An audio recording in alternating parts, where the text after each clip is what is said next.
Every second, the world changes. From Washington to Beijing, news stories are shaping the day. Politics, power, markets, technology. This is where global events come alive. You're watching Global News Pulse, the heartbeat of world news.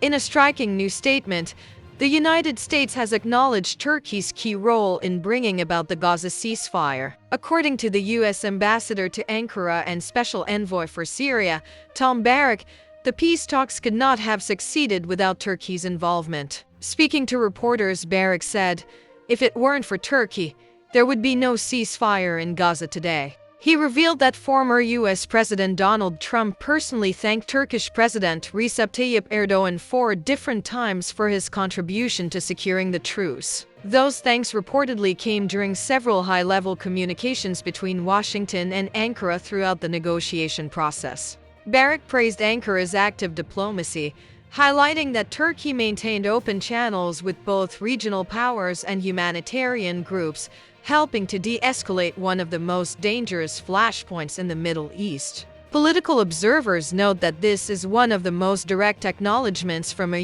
U.S. official of Turkey's influence in the region and of Erdoğan's personal role in conflict mediation. Analysts say the statement reflects a broader recognition in Washington that Turkey has become a decisive actor in regional peace efforts, balancing its ties between the West and the Muslim world. Meanwhile, Turkish media outlets have welcomed the remarks, viewing them as a public confirmation of Ankara's diplomatic credibility. The comments quickly gained traction across social media, with many users describing them as an overdue acknowledgement of Turkey's impact. As discussions continue, the statement adds a new layer to Washington-Ankara relations, showing that even in turbulent times, diplomacy can still find common ground.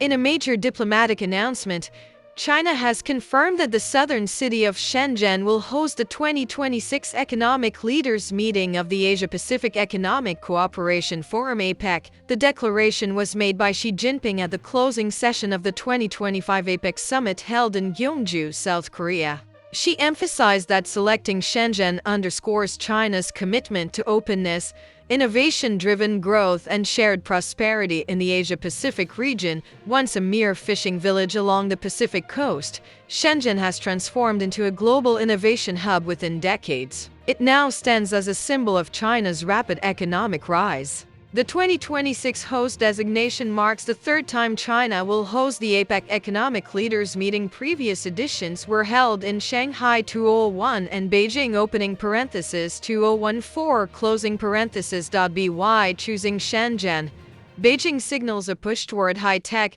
digital economy, artificial intelligence cooperation, and regional integration under its Greater Bay Area vision.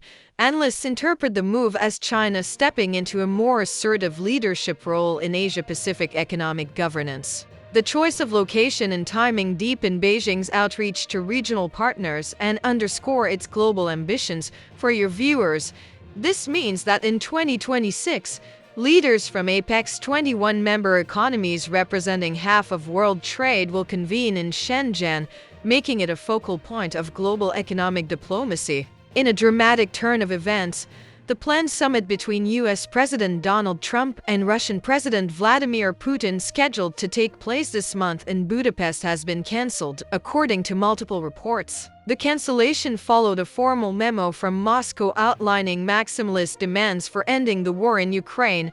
These demands included significant territorial concessions by Ukraine, a large reduction of its armed forces, and a guarantee that it will never join NATO. The escalation came after a tense exchange between Russian Foreign Minister Sergei Lavrov and U.S. Secretary of State Marco Rubio. The U.S. side reportedly concluded that Moscow showed no willingness to negotiate. White House officials say that, given the intransigence of the Russian position, moving forward with a meeting would risk legitimizing demands unacceptable to Ukraine and its Western allies. Sources say Trump was briefed and the summit was called off. For your viewers, this development signals that U.S.-Russia diplomacy remains stalled, with Moscow sticking to hard-line terms that Washington and Kyiv find unacceptable. The meeting cancellation reflects both the fragility of potential breakthrough talks and the complexity of the Ukraine war's diplomatic dimension.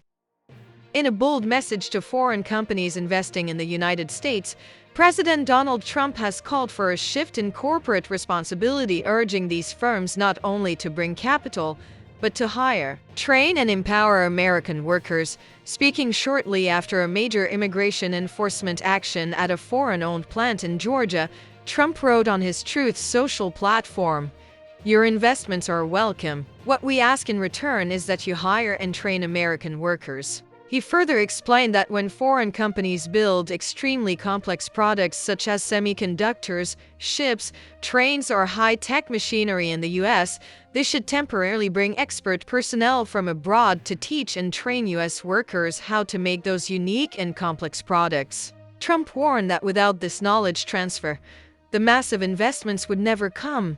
If we didn't do this, all of that massive investment will never come in the first place. Chips, semiconductors, computers, ships, trains. In the context of shipbuilding, he pointed out how dramatically production has fallen. We used to build a ship a day, and now we barely build a ship a year. At the same time, Trump emphasized he does not want to scare off foreign investment. We welcome them. We welcome their employees, and we are willing to proudly say we will learn from them. This stance marks a strategic push to revitalize U.S. manufacturing and workforce capabilities by leveraging foreign investment with conditions aligned to domestic employment objectives. Analysts interpret this as part of Trump's broader America First industrial and labor agenda. French prosecutors announced that two additional individuals, a 37-year-old man and a 38-year-old woman, have been formally charged in connection with the daring October 19 jewel theft at the Louvre Museum in Paris, which stole crown jewels valued at roughly $102 million. The man is accused of organizing the theft and conspiracy, while the woman faces charges of complicity. Both deny involvement and are being held in pretrial detention. So far, the stolen jewels have not been recovered, and investigators continue to examine whether a wider criminal network was involved. In a landmark and deeply unprecedented move, King Charles III has officially stripped his younger brother Prince Andrew of his royal style, titles, and honors, and has ordered him to vacate the prestigious Royal Lodge residence near Windsor.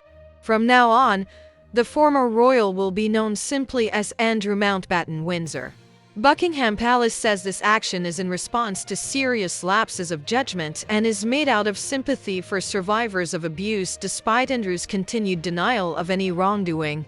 The Royal Lodge residence, a sprawling 30-room mansion leased to Andrew for decades, must now be surrendered under formal notice. He will relocate to private accommodation on the Sandringham estate.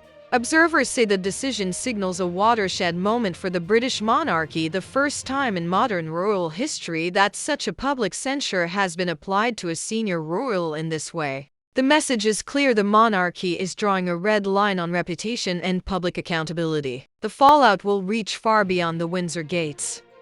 In a significant political development, Prime Minister Keir Starmer has announced that his government will launch a comprehensive reform of the United Kingdom's welfare system. The initiative will include a full review of the country's personal independence payment, known as PIP, which provides financial assistance to people with disabilities and long-term health conditions. Officials say the plan aims to make the welfare system fairer, more efficient, and focused on those most in need. However, critics argue that the move could result in benefit cuts and tougher eligibility criteria for millions of vulnerable citizens. According to reports from Sky News and The Guardian, the government is also considering merging several benefit programs into a simplified structure to reduce administrative costs. Starmer emphasized that his focus is on fixing the system, not punishing the people, promising that no one will be left without support during the transition. The opposition and disability rights groups, however, are demanding transparency, warning that reforms must not deepen inequality or stigmatize those who rely on welfare. Analysts describe this as one of the most ambitious social policy changes in over a decade, signaling a test of Starmer's leadership and Labour's ability to balance compassion with fiscal discipline. From war zones to boardrooms, from elections to economies, the world never stands still. Stay informed. Stay ahead. This is Global News Pulse, the heartbeat of world news.